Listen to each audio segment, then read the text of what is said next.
बच्चों नमस्कार सबको, गुड मॉर्निंग। देखिए आपका जो इंग्लिश का लेसन है बच्चों, first lesson the fun they had, ये बच्चों हम पढ़ रहे थे। Today we are going to continue the lesson. आज हम उसी लेसन को बच्चों आइए कंटिन्यू कर रहे हैं। Please open your text book at page number 7। Page number 7 के ऊपर बच्चों आप क्या करेंगे, अपनी जो पाठ्य पुस्तक है उसको खोलेंगे। अपनी बात को मैं आइए शुरू करता हूँ। देखिए आप, तो आइए मैं अपनी बात को शुरू करता हूँ। It is better. Inspector had smiled. देखो बच्चों 5वां पैराग्राफ में शुरू कर रहा हूँ। The inspector had smiled, the inspector had smiled after he was finished. The inspector had smiled after he was finished. ये बच्चों थोड़ा मैथ का पोर्शन है, इसको मिटा देते हैं हम। और ये जो पहला वाला सेंटेंस है ना बच्चों, ये बहुत ही गौर करने लायक है। ये वाक्य जो है काबिल गौर है, इस पर जरा अपन गौर फरमाते हैं। तो लिखा हुआ है the inspector had smiled after he was finished and patted Margie's head. यह बच्चों एक बहुत ही मजे की बात है जो आपको समझानी है मुझे, जरा ध्यान देना आप। आपको वो सेंटेंस तो याद होगा, डॉक्टर के आने से पहले मरीज मर गया था। जरा ध्यान दो बच्चों। द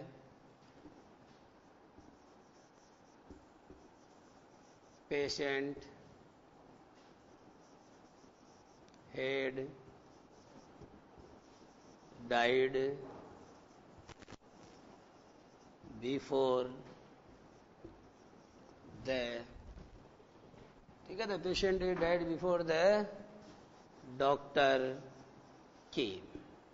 अब बच्चों आपने क्या देखा, आपने ये देखा कि सिर्फ एक जगह बिफोर आ रहा है। क्या आ रहा है? ये बिफोर आ रहा है। अब बच्चों बिफोर के पहले वाला पार्ट और बाद वाला पार्ट, बाद वाला तो वर्ब की सेकंड फॉर्म लेके आया है, माने पास्ट सिंपल में है। और बिफोर के जो पहले वाला पार्ट है बच्चों, वो हेड थर्ड लेके आया है। हेड थर्ड, हेड थर्ड का मतलब हेड के साथ वर्ब की थर्ड फॉर्म लेके आया है। तो बच्चों ये पास्ट परफेक्ट का है। ये तो बच्चों नियम है। तो नियम में रह के हम कोई काम करते हैं तब तो ठीक है, और नियमों को तोड़ के अब जब हम काम करते हैं तो फिर गलत हो जाता है। अब जरा मैं इसको उल्टा करके दिखाता हूं। देखो बच्चों, इसको यूं लिखो, द डॉक्टर केम। सेंटेंस बच्चों कुछ यूं है कि द डॉक्टर केम। कुछ नहीं किया बच्चों, मैंने बाद वाले पार्ट को उठा आगे रखा है, द डॉक्टर केम। फिर मैंने कर दिया बच्चों बिफोर का विलोम शब्द लिख दिया आफ्टर, और फिर मैंने क्या लिख दिया, देखो the doctor came after the patient और had died. After the patient had died. अब बच्चों मुझे ये बताओ कि दूसरे वाले वाक्य का स्ट्रक्चर क्या बना। ये बना बच्चों कि अगर बीच में आफ्टर आएगा तो इधर क्या आएगा, पास्ट सिंपल टेंस आएगा, और इधर क्या आएगा, इधर बच्चों हेड थर्ड, यानी बच्चों यहां पर हेड के साथ वर्ब की थर्ड फॉर्म आएगी। आ गया समझ में? अब बच्चों आपका ये जो सेंटेंस है ये कुछ अलग ही प्रकार का है। जरा देखो कैसे बोला गया, द इंस्पेक्टर हेड स्माइल्ड।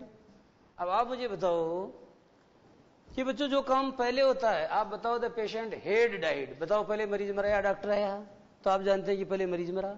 जब भूतकाल में दो काम होते हैं तो जो काम अपेक्षाकृत पहले होता है वह हेड थर्ड लेकर के आता है, अर्थात वह पास्ट परफेक्ट टेंस में लिखा जाता है। लेकिन जो काम थोड़ा बाद में होता है वह वर्ब की सेकंड फॉर्म लेके आता है, माने वह पास्ट सिंपल टेंस में होता है। क्लियर है? तो बच्चों भूतकाल में दो काम हुए हैं पास्ट टेंस में। एक तो क्या हुआ है, द पेशेंट हेड डाइड, यानी मरीज मर गया। और दूसरा वाला क्या है, द डॉक्टर केम, माने डॉक्टर आया। जाहिर सी बात है डॉक्टर बाद में आया, लेकिन मरीज तो पहले ही मर गया था। द डॉक्टर केम यानी डॉक्टर आया। कब आया? After the patient had died, यानी मरीज के मर जाने के बाद। आगे बात समझ में? अब बच्चों यहां एक बात बताओ मुझे, इंस्पेक्टर मुस्कुराया, ठीक है, और उसने क्या किया, अपना काम खत्म किया। अब ये बताओ कि पहले वो मुस्कुराया या पहले उसने अपना काम खत्म किया? तो अगर बच्चों मैं कहता हूं कि मतलब कि पहले उसने अपना काम खत्म किया फिर ही तो मुस्कुराया हो, भाई पहले तो अपना काम खत्म करेगा और उसके बाद में मुस्कुराएगा। तो आपको क्या कहना चाहिए कि देखो, जैसे बच्चों यह लिखा द इंस्पेक्टर हेड स्माइल्ड। तो अब ये बताओ कि आपने यहां किया तो द इंस्पेक्टर, यहां पर हेड की जगह क्या करना चाहिए, केवल स्माइल्ड करना चाहिए। यानी जो इंस्पेक्टर है, काउंटी इंस्पेक्टर है, वो मुस्कुराया। आफ्टर, और यह आना चाहिए he had finished, after he had finished, यानी after he had finished the task of repairing the mechanical teacher, यानी मैकेनिकल टीचर को रिपेयर करने का जो काम है, उस काम को जब वो समाप्त कर चुका था तो उसके बाद मुस्कुराया। तो बच्चों ये जो सेंटेंस है ना, ये कोई बोलचाल की इंग्लिश में प्रतीत होता है, लेकिन जो स्टैंडर्ड इंग्लिश का जो नियम है उसके अकॉर्डिंग बच्चों इसको इस प्रकार से नहीं होना चाहिए। और ही वाज फिनिश्ड, इसका मतलब ये नहीं है कि जैसे बच्चों मैं आपको कहता हूं कि आई वाज टॉट, मुझे पढ़ाया गया। ही वाज फिनिश्ड यानी उसको समाप्त किया गया। एक्चुअली इसका भावार्थ ये नहीं है। जैसे हम कहते हैं कि आई एम 40, तो मैं 40 हूं। 40 का हूं बच्चों, में तो एक ही हूं, तो 40 का मतलब मेरी उम्र 40 साल है, मैं ये कहना चाहता हूं, ठीक है। तो इस तरीके आई एम 40, अब सामने वाला आदमी ये समझेगा यार ये तो 40 है। 40 नहीं है, हम 40 ईयर्स ओल्ड हैं, ठीक है बच्चों, 40 ईयर्स ओल्ड है। तो इस तरीके से ये थोड़ा बोलचाल का है, लेकिन मैंने जो सेंटेंस बना के बताया बच्चों, आपको परीक्षा की दृष्टि से उसी को प्राथमिकता देनी चाहिए। क्लियर हो गया है? द इंस्पेक्टर हेड स्माइल्ड, यानी इंस्पेक्टर मुस्कुराया। अब इसमें दे रहा है हेड स्माइल्ड, यानी पहले तो मुस्कुराया और बाद में काम खत्म किया। अरे जब वो काम में मशगूल था तो उसको ये बताओ कि उसको मुस्कुराने की फुर्सत कहाँ मिली। जब वो काम में मशरूफ था तो उसको मुस्कुराने की फुर्सत ही नहीं मिली। जाहिर सी बात है, पहले काम खत्म हुआ और फिर उसके चेहरे के ऊपर दौड़ गई। क्या दौड़ गई? उसके चेहरे पर नहीं, उसके होठों पर दौड़ गई, उसकी आंखों में चमक दौड़ गई और उसके होठों पर विजयी मुस्कान दौड़ गई कि जो काम बड़ा मुश्किल था, वो लड़की बराबर डर रही थी। उसकी आंखों के अंदर एक भय था कि ये तो बिल्कुल सुधरेगा नहीं, लेकिन इसने उसको सुधार दिया। और लड़की की आंखों में ये भी भय था कि कहीं ये सुधर न जाए। अगर ये सुधर जाएगा तो फिर ये मेरी छाती पर रहेगा, मुझे पढ़ाएगा, और मेरे को पढ़ना नहीं है, मेरे को क्या करना है, इंजॉय करना है। देखिए आप, द इंस्पेक्टर स्माइल्ड, इंस्पेक्टर मुस्कुराया। After he had finished the task, जबकि वो काम को खत्म कर चुका था। एंड पेटेड मार्गीज हेड, और बच्चों उसने मार्गी की पीठ थपथपाई। पीठ नहीं थपथपाई, अगर पीठ होती तो यहां हेड की जगह बेक आता, भी ऐसी क्या बेक यानी पीठ होता है। तो बच्चों क्या हुआ कि उसने क्या किया, ही पेटेड मार्गीज हेड का मतलब उसने जो है प्यार से, उसने प्यार से वो जो छोटी सी नन्ही सी बच्ची है, छोटी सी नन्ही सी प्यारी सी आई कोई परी, उस परी के माथे को क्या किया बच्चों, थपथपाया। उसका माथा थपथपाया, उसके सिर को थपथपाया, या यूं कह सकते हैं कि उसका जो सिर है ना बच्चों, उसका माथा, उसके माथे को जो उसे थपथपाया। और क्या कहेंगे, ये कहेंगे। तो देखो आप, ठीक है ना। He said to her mother, now the county inspector turned, अब जो है काउंटी इंस्पेक्टर बच्चों क्या है, मुड़ा टुवर्ड्स हर मदर। अब वो जो बेबी थी, छोटी बेबी, नन्ही सी बेबी, उस बेबी की मम्मी की तरफ मुड़ा। कौन? वो छोटा सा काउंटी इंस्पेक्टर। अब बच्ची को क्या कहें, बच्ची तो बच्ची है, तो जो बात सच्ची है वो किसको कहेगा, वो उसकी अम्मी को कहेगा। तो उसकी मम्मी को कह रहा है, क्या कह रहा है जरा बताना। He said to her mother, वो उसकी मां से बोला, it's not the little girl's fault Mrs Jones, माने श्रीमती जॉन्स, ये इस बेचारी छोटी सी गुड़िया की गलती नहीं है, इसकी कोई गलती नहीं है। It's not the little girl's fault, it's not the fault of this little girl, अर्थात ये छोटी सी लड़की की कोई गलती नहीं है। क्यों गलती नहीं है? अरे वो मोबाइल जैसे रीसेट हो जाता है ना अपना, तो मोबाइल नंबर उड़ जाते हैं, पता नहीं क्या क्या हो जाता है ना। कई बार हम तो दब खटका पता नहीं कौन सा दबाते हैं, दबगोल सा जाता है। मेरे साथी के साथ जो कम मोबाइल के बारे में समझता है, ये समस्याएं जो है इनका अक्सर हमको सामना करना पड़ता है। तो ये बताया गया है कि it's not the fault of the little one, the little one, ये जो छोटी सी बच्ची है इसकी कोई गलती नहीं है मिसेस जॉन्स। आई थिंक, मुझे लगता है। आई थिंक के बच्चों क्या क्या मतलब होते हैं जरा ध्यान देना। आई थिंक का एक मतलब होता है मैं सोच रहा हूं। अब आपको इसमें आईएनजी तो आई नहीं। अरे आईएनजी इसलिए नहीं है क्योंकि थिंक में आईएनजी कभी आता भी नहीं है। जैसे आई सी, मैं देख रहा हूं, ऐसे थोड़ी बोलेंगे आई एम सीइंग। उस वर्ब का प्रेजेंट कंटीन्यूअस टेंस में प्रयोग नहीं होता, आई थिंक का भी नहीं होता। आई थिंक यानी मैं सोच रहा हूं, आई थिंक यानी मैं सोचता हूं। आई थिंक का मतलब होता है मुझे लगता है। आई थिंक का मतलब क्या होता है, मुझे लगता है। या आई थिंक का मतलब होता है मेरे विचार से। इन सारी बातों के लिए आई थिंक का प्रयोग करते हैं। तो I think the geography sector was geared a little too quick, मुझे ऐसा लगता है कि ये ज्योग्राफी का जो सेक्टर है, it was geared, it was automatically made, it was automatically made a little it was automatically made a bit, a little too quick, a bit quicker. इसका मतलब समझ गए ना? अरे भाई इसके अंदर जो ज्योग्राफी का सेक्टर है वो थोड़ा ज्यादा ही क्या कर रहा था, ज्यादा ही फास्ट गियर हो गया। गियर का मतलब होता है बच्चों हो गया। गियर जानते हो, गाड़ी में गियर होता है जो इंजन को आगे खींचता पीछे खींचता, that's what we call gear, उसी को आप गियर कहते हैं। तो कहता है कि अरे भाई एक बात बताओ, जैसे मैं बोल रहा हूं, अब कंप्यूटर में मोबाइल में कुछ ऐसे फंक्शन भी होते हैं कि मैं तो धीरे धीरे बोल रहा हूं लेकिन मेरी स्पीड इतनी बढ़ा दी जाए, इतनी ज्यादा बढ़ा दी जाए कि जो मैं बोल रहा हूं वो जल्दी जल्दी बोले तो आपकी समझ में क्या आएगा। तो इन द सेम वे ठीक उसी प्रकार से कहता है वो काउंटी इंस्पेक्टर कहता है कि आई थिंक, अर्थात मैं सोचता हूं। क्या सोचता हूं? That the geography sector of this mechanical teacher had been geared up too quicker. Too quicker का मतलब थोड़ा ज्यादा ही फास्ट जो है चल रहा था। टू फास्टर यानी ये बहुत ही ज्यादा जो है फास्ट चल रहा था। अब देखो आप ज्यादा ही फास्ट चल गया तो समस्या क्या आएगी, लड़की की समझ में नहीं आएगा। दोस थिंग्स हैपन समटाइम्स, ऐसा कभी कभी हो जाता है। दोज थिंग्स का मतलब होता है बच्चों वो बातें हैपन मानी हो जाती हैं, समटाइम्स मानी क्या होता है, कभी कभार। ध्यान दो बच्चों, जिस वाक्य में समटाइम्स आ जाए उस वाक्य का टेंस भी प्रेजेंट सिंपल ही होता है।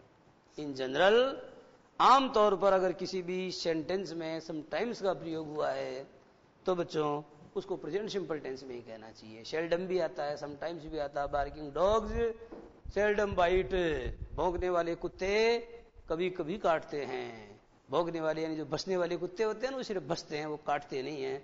लेकिन जो भसते बिल्कुल नहीं, वो डायरेक्ट आके क्या करते हैं, हमारी पिंडी को पकड़ लेते हैं। तो इस तरीके की बातें बच्चों आप जरा ध्यान देंगे। अपनी बात को आइए लेता हूं मैं। वो कहता है जी आई स्लोड इट अप। बच्चों वो ज्यादा गियर अप हो गया था तो ये कहता है I slowed it up. Slow up, slow बच्चों आप जानते हो, स्लो एंड धीरे। अब प्रश्न ये कि स्लो होता क्या है? जैसे मैं आपको कहता हूं कि स्लो, स्लो यानी क्या होता है? जैसे वॉक स्लो, वॉक स्लो का मतलब क्या होता है? धीरे चलो। तो वॉक स्लो का मतलब धीरे चलो। तो बच्चों स्लो एक एडवर्ब है। स्लो क्या है? एक एडवर्ब है।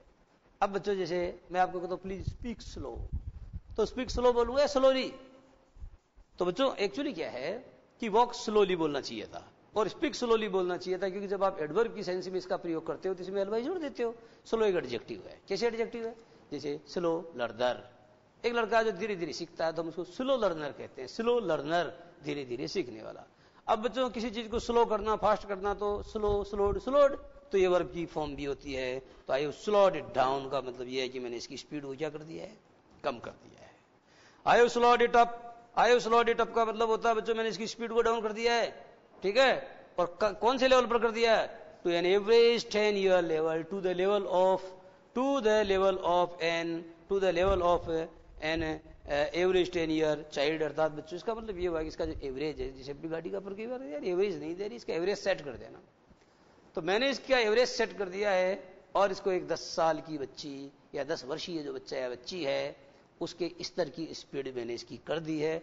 अब कोई प्रॉब्लम नहीं आएगी, कोई प्रॉब्लम नहीं आएगी और आसानी से सारा काम हो जाएगा, है ना। कई बार बच्चों पर नेट लेते हैं फोन में और पता नहीं अपने से कौन सा दब जाता है, वो नेट पता नहीं किधर चला जाता है, उड़ जाता है वो तो। और कई बार हम क्वालिटी में देखते हैं तो 144 की में नहीं देख के अपन क्या पता अपन कोई ऊंची हाई फाई क्वालिटी में देख लेते हैं तो वो नेट तो थोड़ी देर में खत्म हो जाता है। तो ये बातें जानकारी के अभाव में या जानकारी नहीं होने की वजह से होती है। एक्चुअली मानी होता है वस्तुतः the overall pattern of our progress is quite satisfactory. अब आपका अकाउंट इंस्पेक्टर कहता है कि एक्चुअली, क्या कहता है बच्चों? वो कहता है एक्चुअली। एक्चुअली यानी क्या होता है, जरा ध्यान देना, आपको क्लियर कर देना चाहता हूं बच्चों। एक्चुअली यानी क्या होता है? देखो एक्चुअली तो सबको आता है आपको, लेकिन मैं जो चीज बताऊंगा वो थोड़ी अलग होगी। वो चीज ये है बच्चों, आप जानते हो एक शब्द होता है वस्तुतः, हिंदी में सुना होगा आपने खूब। अब बच्चों ये जो वस्तुतः है इसके अंत में ये विसर्ग आ गया, यह इस बात का प्रमाण है कि यह एक क्रिया विशेषण है। ठीक है, अब अगर मान लो मैं वस्तुतः को हटा करके इसकी जगह क्या लिख दूं? वास्तव में। क्या लिख दूं? वास्तव में। अब मुझे बताओ बच्चों, वस्तुतः और वास्तव में कोई अंतर है क्या? कोई अंतर नहीं है। मैंने इस शब्द को इस शब्द से रिप्लेस कर दिया, लेकिन बच्चों एक अंतर आ गया है कि ये तो एक सिंगल वर्ड है, सिर्फ सिंगल वर्ड है ये। और इसमें बच्चों क्या है? दो शब्द है इसलिए this is a group of birds, ये एक शब्द समूह है। इसमें बच्चों इसमें कोई क्रिया नहीं है, ये क्रिया रहित शब्द समूह है, इसलिए बच्चों इसको हिंदी में बोलेंगे वाक्यांश अथवा पदबंध। अब चूंकि किसको रिप्लेस कर रहा है, ये क्रिया विशेषण को रिप्लेस कर रहा है, तो इसको हिंदी में क्या बोलेंगे, क्रिया विशेषण। क्या बोलेंगे इसको, क्रिया विशेषण। क्रिया विशेषण पदबंध कहेंगे। क्या कहेंगे इसको, क्रिया विशेषण पदबंध कहेंगे। अब बात इंग्लिश में कर लेते हैं। इंग्लिश में बच्चों एक शब्द होता है एक्चुअल। क्या होता है, तो एक्चुअल बच्चों आप जानते हो, एक्चुअल जो होता है जैसे फैक्ट से बनता है फैक्चुअल, तथ्य से तथ्यात्मक, एक्ट माने कार्य और एक्चुअल माने कार्यात्मक, असल। अब एक्चुअल बच्चों एडजेक्टिव है और आपने इसमें एडजेक्टिव में एलवाई जोड़ दोगे तो क्या बनेगा, एडवर्ब बनेगा, एक्चुअली। तो एक्चुअली की जगह बच्चों अगर मैं लिख दूं, एक्चुअली की जगह जैसे मान लो बच्चों इसमें क्या लिखा हुआ जरा देखो आपके, एक्चुअली की जगह अगर मैं ये लिख दूं, एक्चुअली लिखा हुआ कोई प्रॉब्लम नहीं है। अब अगर एक्चुअली की जगह मैं लिख दूं बच्चों देखो इनफैक्ट, क्या लिख दूं, जैसे कई बार आता है फैक्चुअल, तो फैक्चुअली, तो बच्चों ये एक्चुअल की जगह पे लिख दो इनफैक्ट। दोनों का मतलब एक ही होता है, एक्चुअली यानी वस्तु तो होता है, इनफैक्ट यानी वस्तु तो होता है। लेकिन बच्चों ये सिंगल वर्ड है और यहां देखो ये क्या है, this is a group of birds without a finite verb. ये एक शब्द समूह है जिसमें कोई फाइनाइट वर्ब नहीं है। तो जाहिर सी बात है बच्चों, अगर ये एडवर्ब है, ये एडवर्ब को रिप्लेस कर रहा है, तो ये क्या है, ये फ्रेज है। और चूंकि एडवर्ब को रिप्लेस कर रहा है इसलिए ये एडवर्ब फ्रेज है। तो adverb phrase is an adverb phrase is a group of birds. एक एडवर्ब फ्रेज बच्चों एक शब्द समूह होता है विदाउट ए फाइनाइट वर्ब, बिना उसमें कोई फाइनाइट वर्ब नहीं होती है। और बच्चों क्या काम करता है, it functions as an adverb, और ये एडवर्ब की तरह फंक्शन करता है, या फिर ये किसी एडवर्ब को क्या करता है, रिप्लेस करता है। तो बच्चों इस क्रम में अपनी बात जारी रहेगी, परंतु इससे पहले हम लेंगे 2 मिनट का ब्रेक।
अपनी बात को आइए लेते हैं अपन।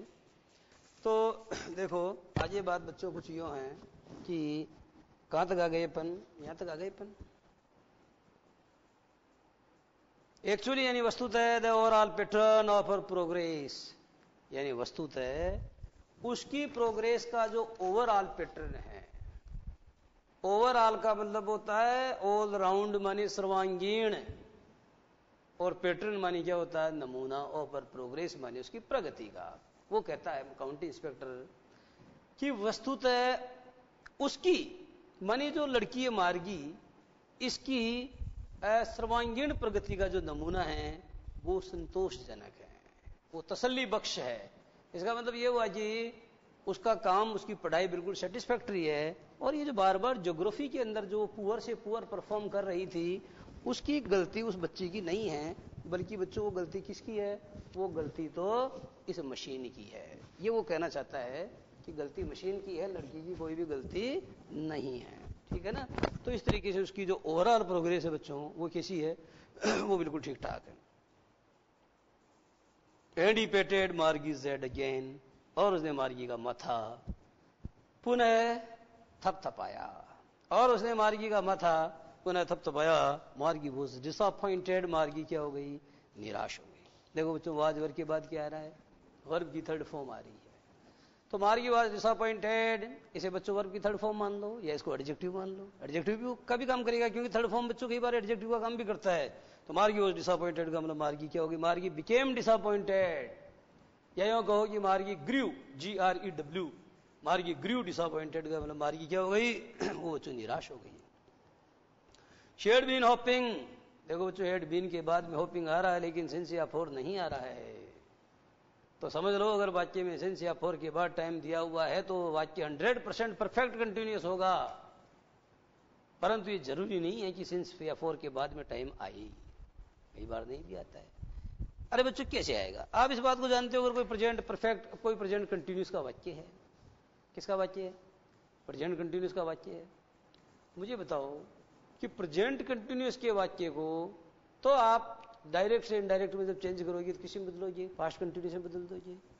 और अगर मान लो, ये बताओ मेरे को कि पास्ट कंटिन्यूअस का है तो उसका क्या करोगे? तो आप जानते हो कि पास्ट सिंपल का पास्ट परफेक्ट और पास्ट कंटिन्यूअस का पास्ट परफेक्ट कंटिन्यूअस करते हो। अब एक बात बताओ, जैसे मैंने कहा कि शी सेड टू मी, वह मुझसे बोली, क्या बोली? क्या I was doing my homework, मैं तो अपना गृह कार्य कर रही थी। अब मेरे को उसको इनडायरेक्ट में बनाना है। अब आप जानते हो इसमें सेंस या फॉर तो है नहीं, लेकिन मेरे को बदलना किसमें? इसको, इस पास्ट कंटिन्यूअस को मुझे पास्ट परफेक्ट कंटिन्यूअस में बदलना पड़ेगा। तो मैं बदल दूंगा लेकिन सेंस या फॉर में अपनी तरफ से थोड़ी लाऊंगा। तब मेरे को क्या कहना पड़ेगा? She told me that she had been doing her work. अब मैंने वॉज डूइंग बाई वर्क की जगह बच्चों क्या कर दिया? Had been doing her work कर दिया, यानी पास्ट कंटिन्यूअस को पास्ट परफेक्ट कंटिन्यूअस में बदल दिया, परंतु सिंस या फॉर में कहां से लाता? तो इसका मतलब समझ गए क्या? कि सिंस या फॉर के बाद में टाइम का होना ये जरूरी नहीं है, पर अगर टाइम है तो ये जरूरी है कि वो वाक्य फिर कौन से टेंस का होगा? वो परफेक्ट कंटिन्यूअस का ही होगा। परंतु कभी कभी बिना सिंस या फॉर तथा उसके बाद टाइम दिए, बिना टाइम दिए हुए भी जो है इस तरीके की बनावट देखने को मिलती है, जैसा कि इसमें आप देख रहे हैं। शी हैड बीन होपिंग, वो उम्मीद कर रही थी। अब आप कहोगे साहब आप इसको यूं बोल देते कि शी वाज होपिंग, मैं ऐसा नहीं बोल सकता था, क्योंकि इस वाक्य में एक प्रच्छन्न अर्थ यह है। आप हिंदी में शब्द शक्तियां पढ़ते हो ना, तो शब्द शक्ति के अंदर बात कुछ सीधा सीधा लिखा होता है लेकिन उसका मीनिंग कुछ और होता है। मोहन को परेशान मत करो, ये तो मेरी गाय है। तो गाय क्या उसकी चार टांगे थोड़ी है या कोई पूंछ थोड़ी है जो गाय है।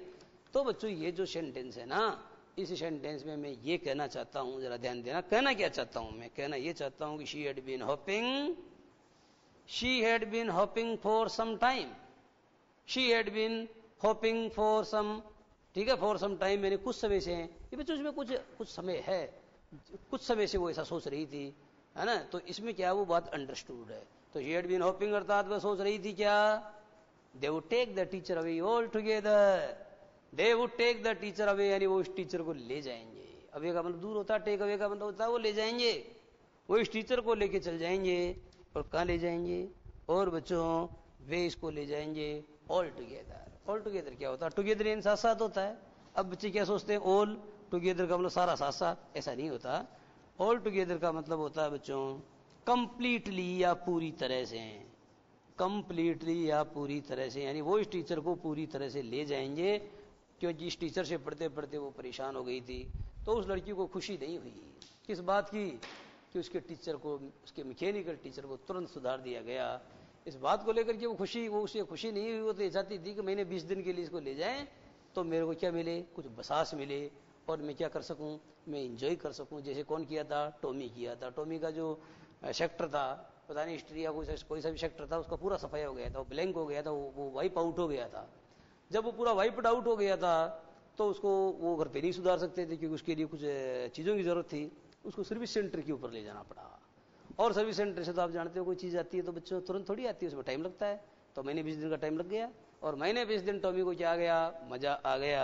ये लड़की भी चाह रही थी कि मुझे भी ऐसे ही मजा आ जाए, है ना। पर इसकी उम्मीदों पर क्या हो गया, इसकी उम्मीदों पर बच्चों, इसकी उम्मीदों पर जो है तुषारापात हो गया। इसकी उम्मीदों पर जो है क्या हो गया, तुषारापात हो गया। तो शी हैड बीन होपिंग, अर्थात वो इस बात की उम्मीद कर रही थी, they would take the teacher away together, अर्थात they would take the teacher away completely, वो इस मैकेनिकल टीचर को पूरी तरह ले जाएंगे। They had once taken as they had once taken, जैसा कि एक बार वे ले जा चुके थे टॉमीज टीचर अवे, जैसा कि एक बार वे टॉमी के टीचर को ले गए थे फॉर नियरली, इसका मतलब था for almost, for about a month, अर्थात लगभग 1 माह के लिए। तो जो 1-1.5 महीने के लिए जो एक बार जैसा कि वो टॉमी के टीचर को ले गए थे, बिकॉज क्योंकि the history sector had blanked out completely, क्योंकि उसका जो हिस्ट्री सेक्टर था, उसका जो इतिहास वाला सेक्टर था, that had been blanked out completely, अच्छा that had blanked out completely, अर्थात वो पूरी तरह से क्या हो गया था बच्चों, उसका सफाया हो गया था। हिस्ट्री सेक्टर का पूरा सफाया हो गया था, पूरा हिस्ट्री सेक्टर उड़ गया था, उसमें से उसका सॉफ्टवेयर पता नहीं क्या होता, वो सब गड़बड़ हो गया था। अब बच्चों आप जानते हो, फिर तो बताओ क्या करता हूँ, फिर तो वो उसको कैसे सुधारता, उसको तो सर्विस सेंटर पे ले जाना पड़ता, क्योंकि होता क्या है कि उसको सुधारने के लिए कई मशीनों की आवश्यकता होती है जो हमारे घर पर उपलब्ध नहीं होती है, कोई जो औजार पानों की जरूरत होती है जो अपने घर पर उपलब्ध नहीं होते हैं।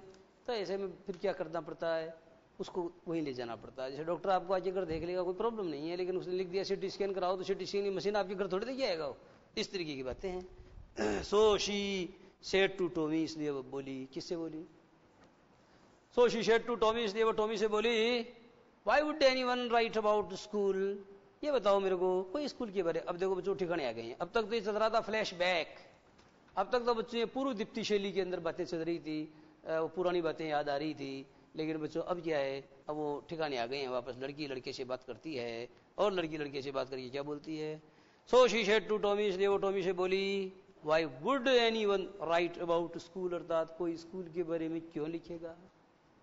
अरे भाई किसी को लिखना है तो वो बाघों के बारे में लिखेगा, वो दरियाओं के बारे में लिखेगा, वो हवाओं और फिजाओं के बारे में लिखेगा, वो समंदर के बारे में लिखेगा, परंतु इस स्कूल में लिखने जैसा क्या है, कोई इसके ऊपर क्यों लिखेगा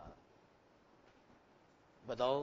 तो वो कहता है, अरे तू बावड़ी है, तू स्टूपिड है, तेरे को पता नहीं है, मैं इन स्कूलों की बात नहीं कर रहा हूं, मैं कर रहा हूं सैकड़ों सैकड़ों साल पहले जैसे स्कूल, जैसे गुरुकुल हुआ करते थे, मैं उनकी बात कर रहा हूं, मैं विद्या के उन आश्रमों की बात कर रहा हूं, शताब्दियों पहले की बात है, तू जानती तो कुछ है नहीं, आगे देखना।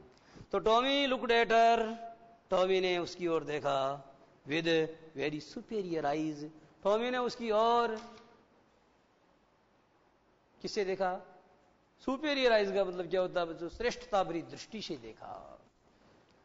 टॉमी ने उसकी और बड़ी श्रेष्ठता भरी दृष्टि से देखा, because not our kind of school stupid, बेवकूफ, स्कूल के बारे में कोई क्यों लिखेगा, इसलिए लिखेगा क्योंकि ये स्कूलें हमारी तरह की स्कूलें नहीं हुआ करती थी, ये स्कूलें हमारी तरह की स्कूलें नहीं है। तो जानती है मैं किसकी बात कर रहा हूं, do you understand, do you understand, तुम्हारी ये बात समझ में आ रही है कि नहीं आ रही है, which type of school I am talking about, किस which type of schools I am talking about, अर्थात किस तरह के स्कूलों के बारे में बातें कर रहा हूं। This is the old kind of school, ये पुरानी वाली स्कूलें हैं, ओल्ड काइंड ऑफ का मतलब होता है पुराने प्रकार की स्कूलें, ये पुरानी प्रकार की स्कूलें हैं, ये पुराने प्रकार की स्कूल है, that hundreds and hundreds of years ago, जो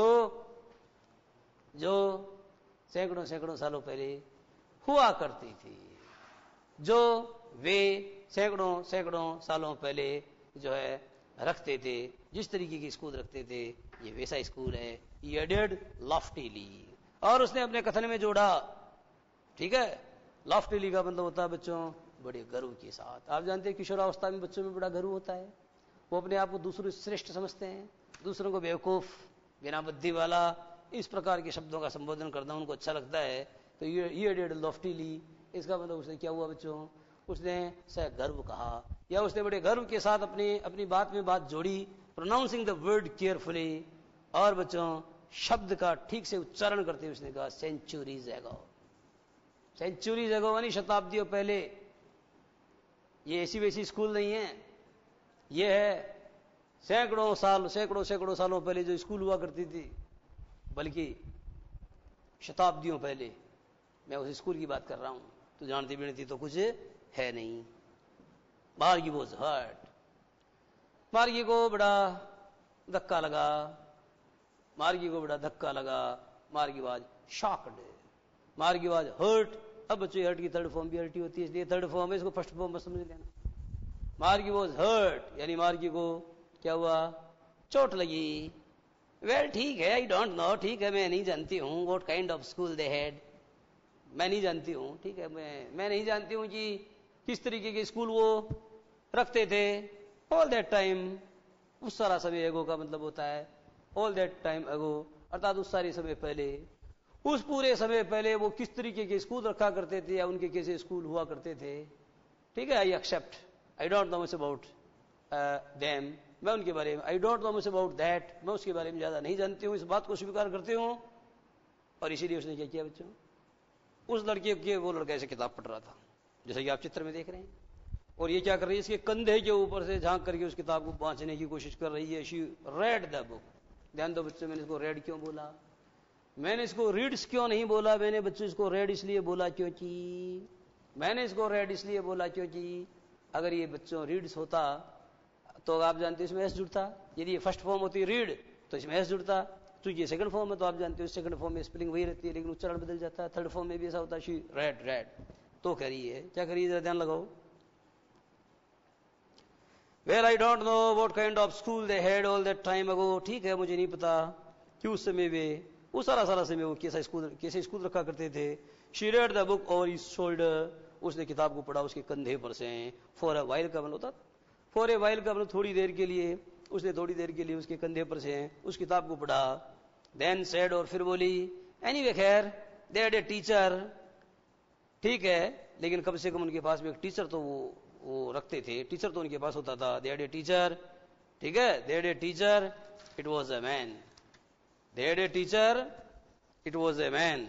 इसका मतलब यह है कि वो क्या रखते थे, एक टीचर तो रखते थे, और वो टीचर क्या हुआ करता था, वो टीचर जो है एक मैन अर्थात एक आदमी हुआ करता था। तो ये कहता है कि sure they had a teacher, कि बेशक उनके पास एक टीचर हुआ करता था, but it wasn't a regular teacher, लेकिन ये हमारी तरह रेगुलर टीचर नहीं हुआ करता था। रेगुलर का मतलब मशीनी अध्यापक नहीं हुआ करता था, वॉज अ मैन, एक आदमी हुआ करता था। मैन, एक आदमी, how could a man B a teacher, एक इंसान कैसे अध्यापक हो सकता है। वेल ठीक है, he just told the boys, ठीक है ना, he just told the boys and girls things, वह लड़के और लड़कियों को क्या करता था, बातें बताता था। एंड गिव देम होमवर्क, उनको गृह कार्य देता था। एंड आस्क्ड देम क्वेश्चंस, और उनसे सवालात पूछा करता था। तो बच्चों इस तरह से अपनी आज की बात यहीं समाप्त, और आगे की बात अगली क्लास में। बच्चों नमस्कार।